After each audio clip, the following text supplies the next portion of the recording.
আসল ভিড় হচ্ছে এইখানে এবং মহিলার লাইন আলাদা করা হয়েছে। এই বছর এই জায়গাটা খুব সুন্দর করে দেওয়া হয়েছে। এখন বাজে সকাল 8টা 4। হাওড়া থেকে এখন যাব শেওড়াফুলি। এই যে দেখুন পুরো ট্রেন খালি।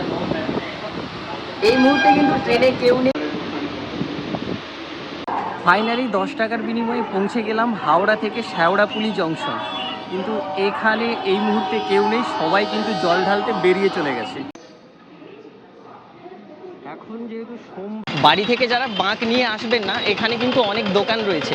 এখান থেকে আপনারা জলের যে ঘটগুলো হয় সেগুলোও কিনতে পারেন, আবার এখান থেকে কিন্তু বাঁকও নিতে পারেন। এখন কিন্তু এই শেওড়াফুলির এই রাস্তাতে কেউ নেই, কারণ সবাই তারকেশ্বরের উদ্দেশ্যে বেরিয়ে চলে গেছে।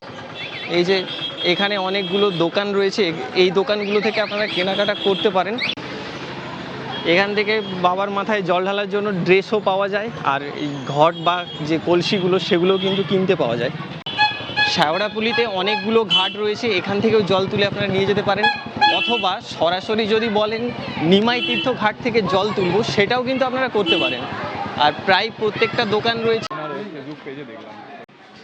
প্রচুর ঘট বা কলসি প্লাস্টিকের অনেকগুলোই রয়েছে। এদিকটা হচ্ছে নিমাই তীর্থ ঘাট।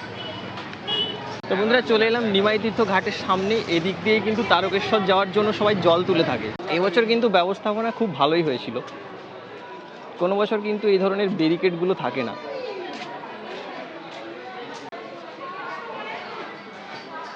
আর এই জায়গাটা কিন্তু অনেকটাই বড় এই বছর। দেখুন, অন্যান্য বছরগুলো এই জায়গাটা এতটা সংকীর্ণ হয়, মানে এত ভিড় হয় এখানে সামলানো ভীষণ মুশকিল, কিন্তু এই বছর এই জায়গাটা খুব সুন্দর করে দেওয়া হয়েছে। স্নানের জন্য আলাদা আলাদা ঘরও করে দেওয়া হয়েছে। মহিলাদের স্নানের ঘর এটা, আর পুরুষদের আলাদা রয়েছে। এখানেও একটা শিবলিঙ্গ রয়েছে, যেখানেও কিন্তু অনেকে জল ঢালছেন।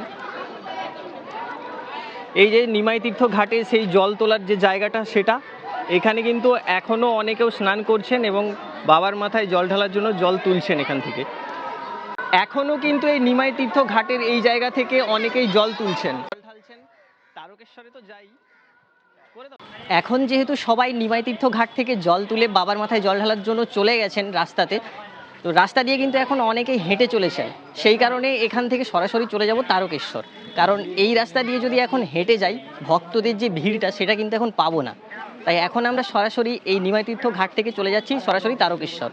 এই ধরনের অনেক তারকেশ্বরের নিরামিষ হোটেলের দোকান রয়েছে। সবজি ভাত মাত্র 60 টাকায় পাওয়া যায়। শেওড়াফুলি থেকে সরাসরি চলে এল কাশী বিশ্বনাথ মন্দিরে। এখন এখানের পরিবেশ, এই যে দেখছেন, এইগুলো হচ্ছে বাঁক রাখার জায়গা। এগুলোতে কিন্তু অনেকেই কালকে বাঁক রেখেছিল। তারকেশ্বর যাওয়ার সময় এই কাশী বিশ্বনাথ মন্দিরেও কিন্তু অনেকেই জল ঢালেন। এখানে কিন্তু অনেকেই বসে রয়েছেন। এখন প্রচুর জলের ঘট পড়ে রয়েছে এখানে, অনেক ভক্তরা এখানে জল ঢেলেছেন। এই দেখুন কতগুলো ঘট পড়ে রয়েছে জলের। আর এই যে সামনেই দাঁড়িয়ে রয়েছেন মহাদেব। তারকেশ্বর যাওয়ার সময় এখানেও কিন্তু অনেকে জল ঢেলে যান। দেখুন এখানে কতগুলো জলের ঘট পড়ে রয়েছে। এখন রয়েছি তারকেশ্বর স্টেশনে। তারকেশ্বর স্টেশনে কিন্তু এখন খুব একটা বেশি ভিড় নেই, যদিও আজকে প্রথম সোমবার অনেকটা পরিমাণে ভিড় হবে ভেবেছিলাম। স্টেশনে এখন খুব একটা ভিড় নেই, প্রায় দুপুর 12:30 বাজে। এখন যাচ্ছি তারকেশ্বর মন্দিরের দিকে। বাবার মাথায় জল ঢেলে কিন্তু একে একে সবাই ফিরে যাচ্ছেন বাড়ি। আর এগুলো কিন্তু বিশ্রামাগার। অনেকে এখানে রয়েছেন, বড় বড় বাঁক নিয়ে কিন্তু অনেকেই বাবার মাথায় জল ঢালছেন। প্রতিবারের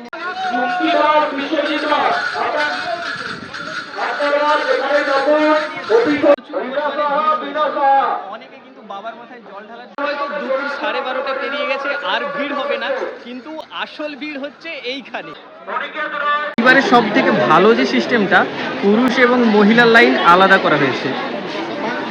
মন্দিরের সামনে কিন্তু গিয়ে আপনাদেরকে দেখাতে পারবো না, কারণ প্রচুর ভিড় রয়েছে। মন্দিরে ঢুকে ভিডিও করার মতো কিন্তু পারমিশন নেই, কারণ এই ভিড়ের মধ্যে মন্দিরে ঢুকে ভিডিও করা কখনোই সম্ভব নয়। এই যে রাস্তাটা, এই রাস্তাটাতে সকাল থেকে কিন্তু প্রচুর ভিড় ছিল। এখন ধীরে ধীরে সবারই জল ঢালা হয়ে গেছে, তাই এখন কিন্তু খুব একটা বেশি ভিড় নেই।